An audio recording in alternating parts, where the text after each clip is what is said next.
I don't have an inborn talent for visual art. I was lucky with music and writing, as those mediums just made sense. But my artistic sensibilities are strange and to many, uncanny or directly uncomfortable. I am naturally drawn to the stylings of works like Taiyo Matsumoto's Ping Pong, Love Deluxe Julep, or Mosquewace's Mind Game. These are all nonconformist and have a sense of style that alienates at the same time that it resonates. My natural proclivity is to believe that this uncanny sort of visual is artful, but no one is claiming that works like this are traditionally beautiful. And yet I love it. I love it because of just how playful it is. It looks like Matsumoto loved his time creating it, and I respond to that joy.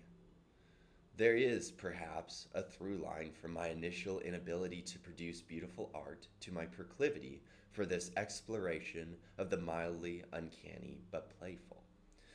This may or may not be true. This doesn't, however, matter, as here we are, and I love to produce visuals like this. Okay. Where I question all of this is when I consider the full scope of my personal mission, namely, to declare that which is sacred, sacred again. And does this sort of imagery do this? I'd say no. I'd say no, but there's more to it. In one of the mental models I use for navigation of life, one must look at the world as a crucible of sorts, refining and refining and refining. And yet, there's another element to a crucible: the addition of new materials. We must try new things to progress. Do not conflate sacred with traditional. When I state that I wish to declare that which is sacred, sacred again, I do not mean to say that we got things 100% right at any particular era. Renaissance art, for example, is truly and undeniably beautiful. But there is a valid argument to be made. It is not the best style for every situation. For example, it has its limits in communication. If a piece is constrained by realism, we cannot emphasize particular qualities in a quickly readable manner. This, of course, is of great benefit for a painting, as it allows us to sit with it for longer periods of time, study it, and recognize details as we pass it for the umpteenth time. Beautiful. But what about when creating a modern visual novel that is supposed to be read?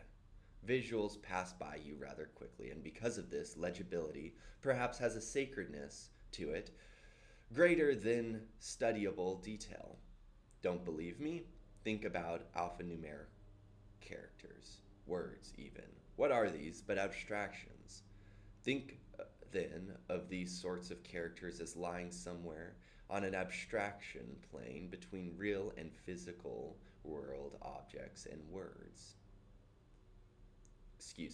Think of then of these sorts of characters as lying somewhere on an abstraction plane between real physical world objects and words. Perhaps then they won't feel so blasphemous.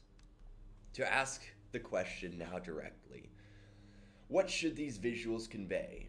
We are now theorizing that they are abstracted, hitting an axis point somewhere between readability and fully hermeneutically fertile, big phrase, but what we functionally want them to do will determine where on this axis we lie. Of course, every visual in a modern visual novel will have a different purpose.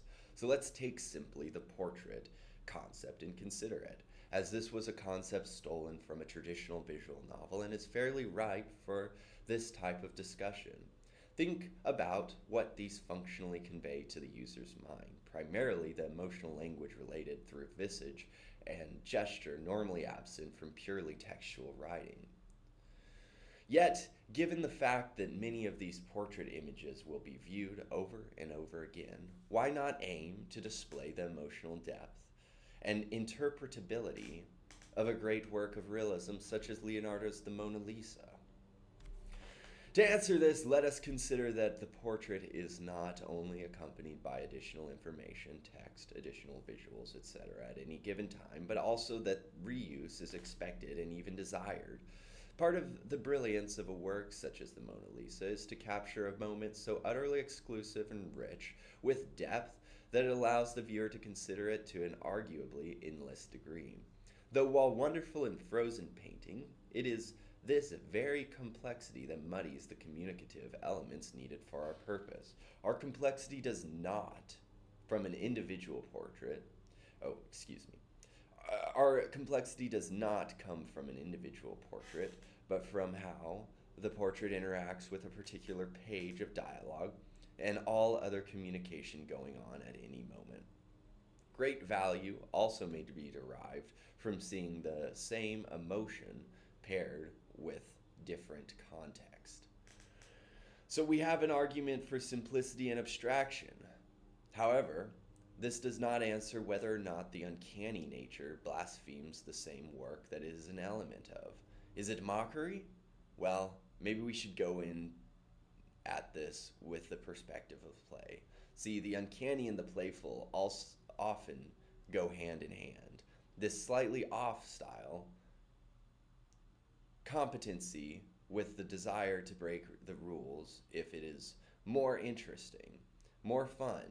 But is this distortion for the sake of play sacrilegious to something sacred? Is it an aberration, a subtle distortion of truth, a devil masquerading as an angel?